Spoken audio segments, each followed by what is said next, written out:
नमस्कार, very good morning. मेरा नाम है हिमांशु। आज है 17 सितंबर। तो चलिए स्टार्ट करते हैं आज के करंट अफेयर एमसीक्यू।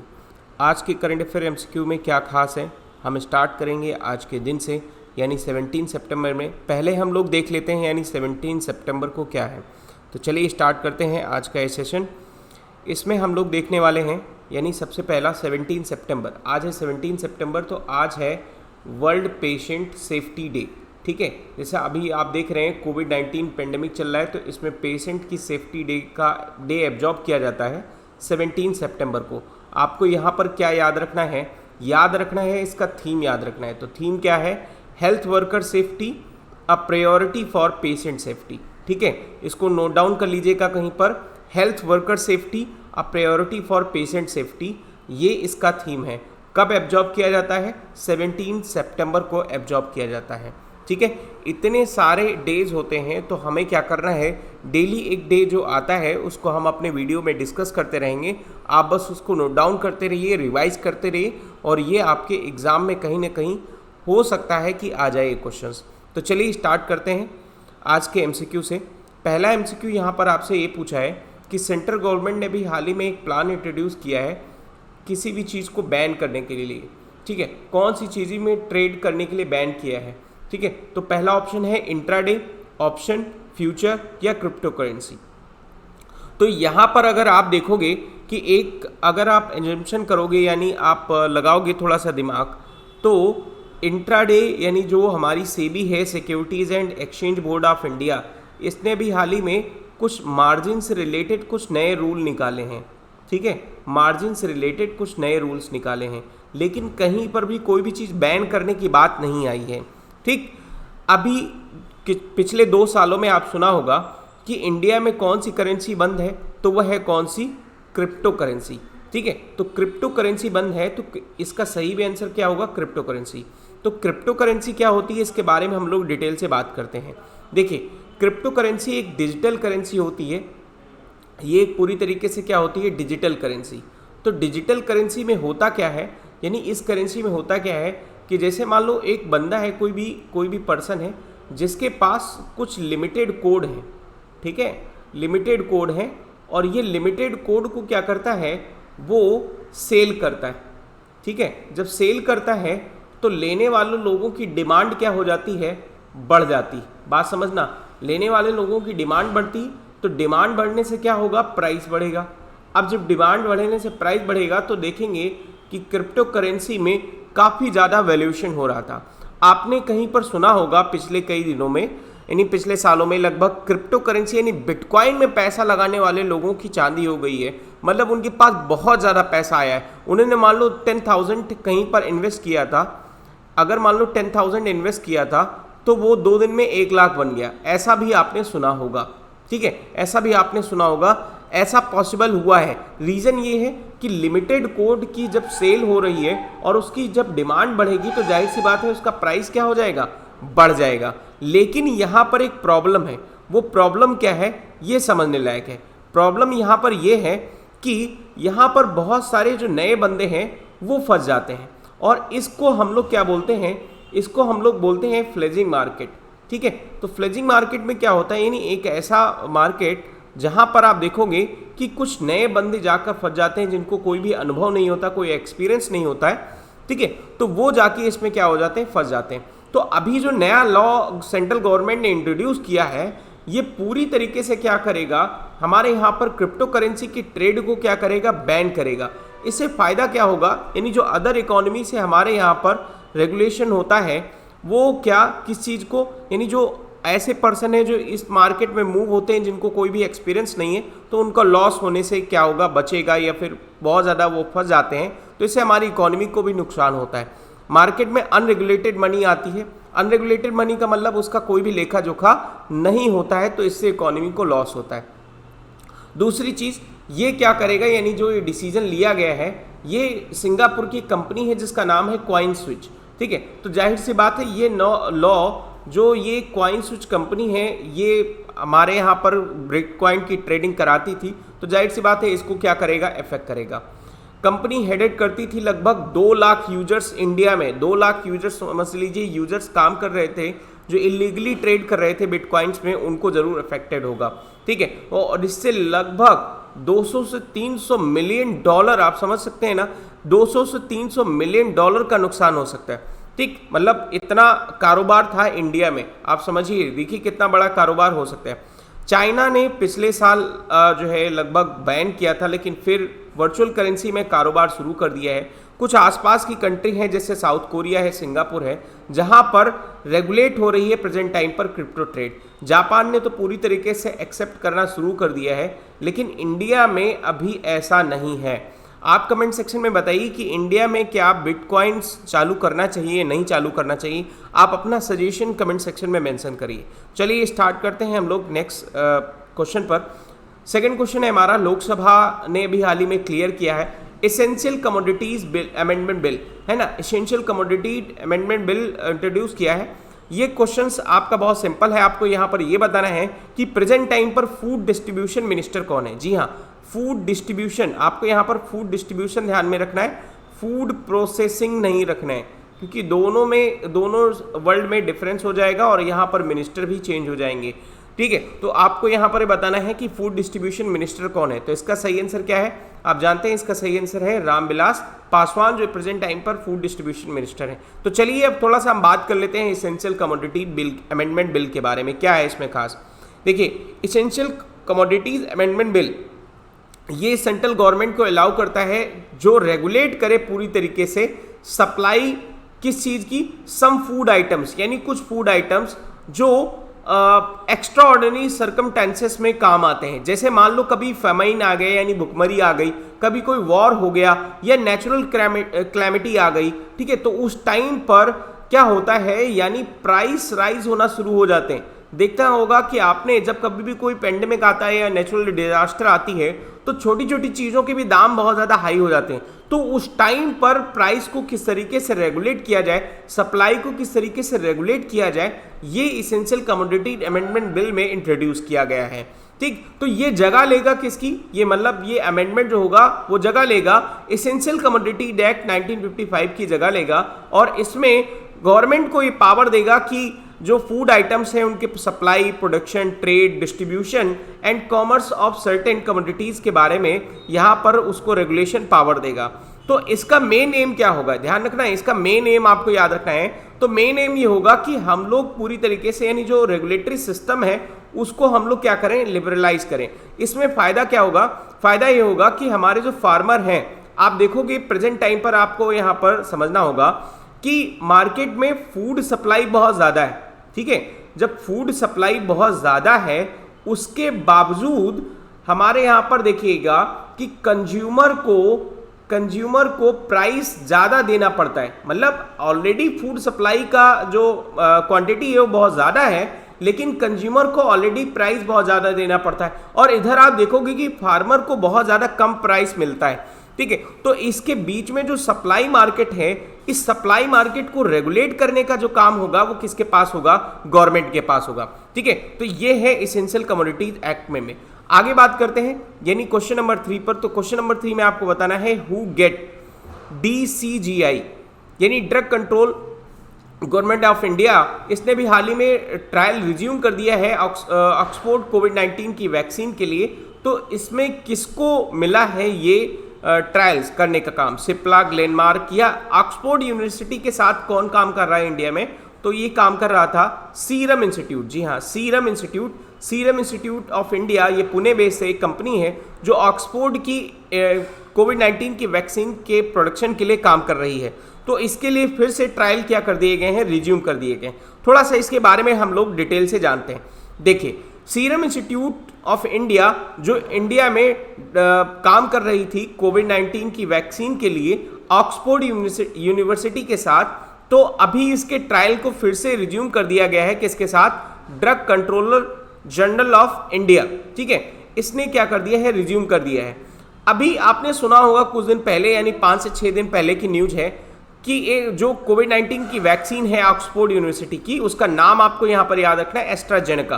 तो एस्ट्राजेनेका को यूके ने यानी यूनाइटेड किंगडम ने क्या किया था, पार्शियल रिजम्पशन, मतलब इसको पूरी तरीके से थोड़ा सा स्टॉप कर दिया था। स्टॉप इसलिए किया था क्योंकि वहां पर आप देखोगे कि 100 पेशेंट्स को क्या दिया गया था, वैक्सीन दी गई थी। तो जब 100 पेशेंट को वैक्सीन दी गई थी तो उसमें एक पर्सन था जो बहुत ज़्यादा बीमार हो गया था, तो जिसके कारण उसमें टेम्परेरी पॉज किया गया। लेकिन इंडिया में ये जो एक बॉडी है जिसका नाम है drug controller general of India, जो पूरी तरीके से हमारे यहाँ पर कोई भी मेडिसिन है या कोई वैक्सीन है इसके कंट्रोलर प्रोडक्शन के लिए अप्रूवल देती है, तो इसने फिर से सीरम इंस्टीट्यूट को ट्रायल करने के लिए क्या कर दिया है, अप्रूवल दे दिया है। ठीक है, तो अभी माना जा रहा है कि जैसा कि मैंने पिछले वीडियो में भी बात की थी कि वैक्सीन फर्स्ट क्वार्टर में आने की संभावना है, यानी 2021 के फर्स्ट क्वार्टर में आने की संभावना है, ऐसा माना जा रहा है। अभी लार्ज स्केल पर ट्रायल चल रहे हैं, तो इसमें अभी कुछ कंट्रीज़ ने अपनी वैक्सीन भी बना ली है। जैसे आपने सुना होगा रसिया ने भी अपनी वैक्सीन को क्या कर लिया है, बना लिया है। ठीक है, अच्छा रसिया की प्रेजेंट टाइम पर कौन सी वैक्सीन जो आ गई है उसका नाम क्या है, जरा फटाफट आप बताइए कमेंट सेक्शन में कि कोविड-19 से रिलेटेड रसिया की एक वैक्सीन आई थी, उसका नाम क्या है, कमेंट सेक्शन में मेंशन करिए। आगे बढ़ते हैं यानी क्वेश्चन नंबर 4 पर। तो क्वेश्चन नंबर 4 में आपसे पूछा है कि इंडिया ने अभी हाल ही में साइन किया है एक डिफेंस एग्रीमेंट, है ना, डिफेंस टेक एग्रीमेंट, तो वो किस कंट्री के साथ साइन किया है वर्चुअल मीटिंग में, ये आपको यहाँ पर ये बताना है। तो इसका सही आंसर क्या है, इसका सही आंसर है हमारा यूएस, यानी यूएस के साथ अभी हाल ही में एक इंडिया ने डिफेंस टेक कॉरपोरेशन एक डील साइन की है वर्चुअली। तो हम लोग यहाँ पर देखते हैं कि को प्रोडक्शन एंड को डेवलपमेंट जो डिफेंस प्रोडक्ट हैं, मिलिट्री इक्विपमेंट हैं, वो इंडिया और यूनाइटेड स्टेट के बीच में डेवलप किए जाएं, यहीं पर प्रोड्यूस किए जाएं, इसके लिए ये एग्रीमेंट साइन किया गया है। तो ये इंडिया और यूएस के बीच में 10th defence technology trade initiative है, जो वर्चुअल ग्रुप मीटिंग में लिया गया 15 सितंबर को। यहाँ पर ये याद रखना है आपको, ठीक है, और कुछ खास याद रखने की जरूरत नहीं है इसमें। ठीक है, आगे बढ़ते हैं यानी क्वेश्चन नंबर 5 पर। तो क्वेश्चन नंबर 5 में आपसे पूछा है कि 56th ITEC डे इसने ऑब्जर्व किया अभी हाल ही में online high commissions in India, किसके बीच में, कौन सी कंट्रियों के बीच में और कहाँ पर ये ऑब्जर्व हुआ है, तो ये आपको बताना है 15 सितंबर को। तो इसका सही आंसर क्या है, इसका सही आंसर है ढाका। ठीक है, यहाँ पर नई दिल्ली लगा सकते हैं, कोलकाता लगा सकते हैं, हैदराबाद, आपको 4 ऑप्शन है, इसमें कंफ्यूज करेगा, लेकिन इसका सही आंसर है क्या, ढाका। ये है क्या, इसके बारे में हम लोग थोड़ा डिटेल से चर्चा करते हैं।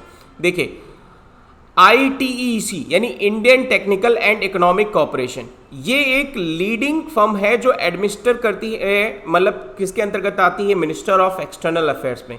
ये फुल्ली फंडेड है गवर्नमेंट ऑफ इंडिया के द्वारा।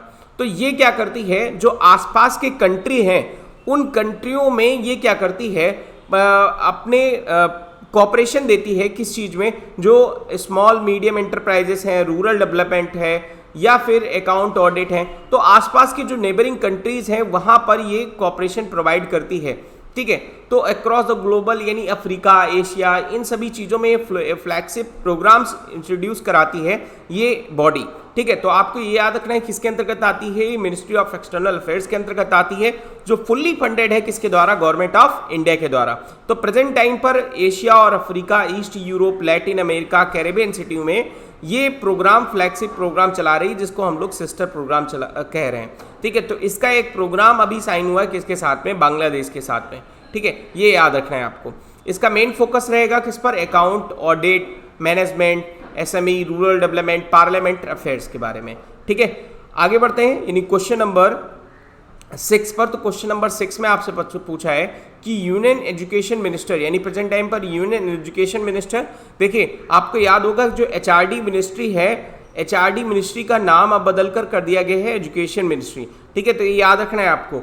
और इसने भी हाल ही में लॉन्च किया है AICTC SPICES स्कीम्स, और इस स्कीम का मेन ऑब्जेक्टिव क्या रहेगा।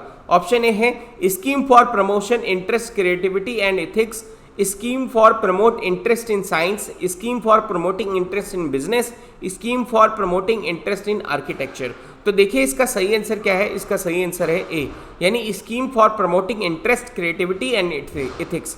तो चलिए हम लोग इसके बारे में डिस्कस करते हैं। देखिए यहाँ पर सबसे पहले हम लोग इसका फुल फॉर्म जानते हैं। तो all India council for technical education, ठीक है।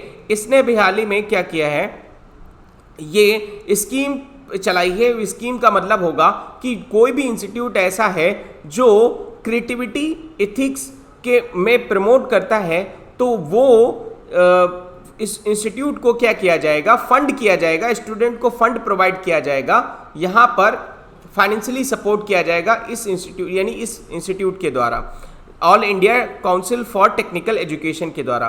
और ये इसमें एक पहला क्राइटेरिया ये रखा गया है, यानी कोई भी इंस्टीट्यूट हो जिसको मिनिमम 5 साल का एग्जिस्टेंस हो, मतलब पहले 5 साल से एग्जिस्टेंस हो, और वो इंटरेस्ट क्रिएटिविटी एंड एथिक्स में काम कर रहा हो स्टूडेंट के डेवलपमेंट के लिए, तब उसको फाइनेंशियली सपोर्ट किया जाएगा इस बॉडी के द्वारा। ठीक है, ये बॉडी किसके अंतर्गत आती है, तो ये बॉडी आती है अपना एजुकेशन मिनिस्ट्री के अंतर्गत आती है, ये आपको याद रखना है। ठीक है, तो चलिए आगे बढ़ते हैं, यानी क्वेश्चन नंबर हम लोग 7 पर। क्वेश्चन नंबर 7 में आपको पूछा है कि which movie one best screen play awarded, यानी 17 विंस फिल्म फेस्टिवल में आपको यहाँ पर बताना है कि कौन सी मूवी ने भी हाल ही में बेस्ट स्क्रीन प्ले का अवार्ड जीता है। तो इसका सही आंसर क्या है, इसका सही आंसर है द डिसाइपल।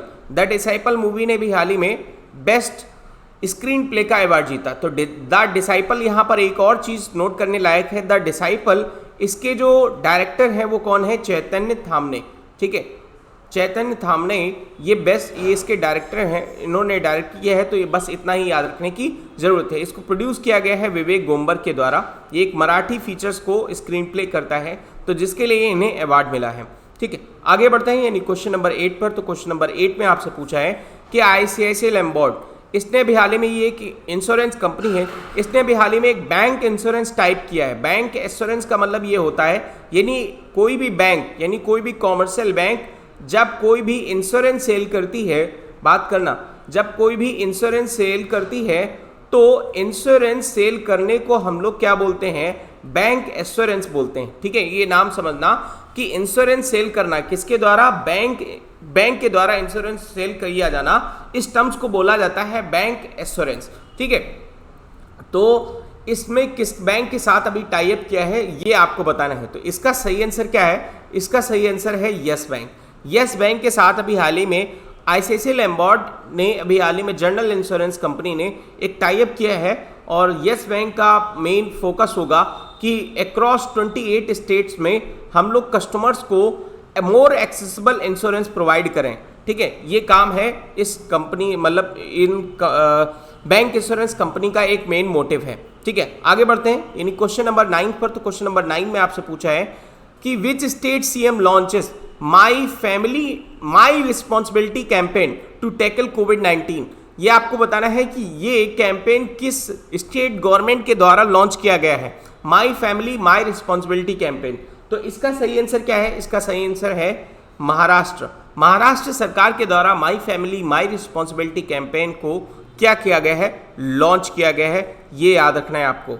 ठीक है, तो महाराष्ट्र गवर्नमेंट ने भी हाल ही में लॉन्च किया है। वहाँ के जो CM है उद्धव ठाकरे, उन्होंने कहा है कि माई फैमिली माई रिस्पॉन्सिबिलिटी, ये एक कैंपेन लॉन्च किया गया है, और ये प्रेजेंट टाइम पर जो लॉकडाउन चल रहा है उसके रिलैक्सेशन या फर्दर जो कोविड-19 कोरोना वायरस के पेंडेमिक से कोई भी आसार हैं, तो इसमें वायरल डिजीजेस को किस तरीके से हम रोक सकें, क्योंकि प्रेजेंट टाइम पर आप देखोगे 1 मिलियन से ज़्यादा केसेस हो गए, तो इसको स्टॉप करने के लिए कैंपेन लॉन्च किया गया है माई फैमिली माई रिस्पॉन्सिबिलिटी। ठीक है, ये कैंपेन लॉन्च किया गया है महाराष्ट्र गवर्नमेंट के द्वारा, ये याद रखना है आपको। आगे बात करते हैं यानी क्वेश्चन नंबर 10 पर। तो क्वेश्चन नंबर 10 में आपसे पूछा है कि आपको यहाँ पर ये बताना है my life in design. My life in design इस बुक के ऑथर कौन है, इस बुक के ऑथर कौन है ये आपको बताना है। तो इसका सही आंसर क्या है, इसका सही आंसर है गौरी खान। ठीक है, यहाँ पर आपको याद रखना है कि गौरी खान एक इंटीरियर डिज़ाइनर है जिन्होंने अपनी बुक इंट्रोड्यूस की है माई लाइफ इन डिज़ाइन, और इनका ये फर्स्ट बुक है माई लाइफ इन डिज़ाइन, जो पब्लिश कर रही हैं एक अपना पेंगुइन रैंडम हाउस जो 2021 में, और इन्होंने इंटीरियर डिज़ाइन के बारे में लिखा है। तो आज के इस वीडियो में इतना ही। Thank you and thank you for watching.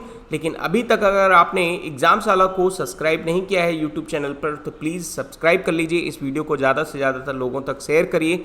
And thank you for watching.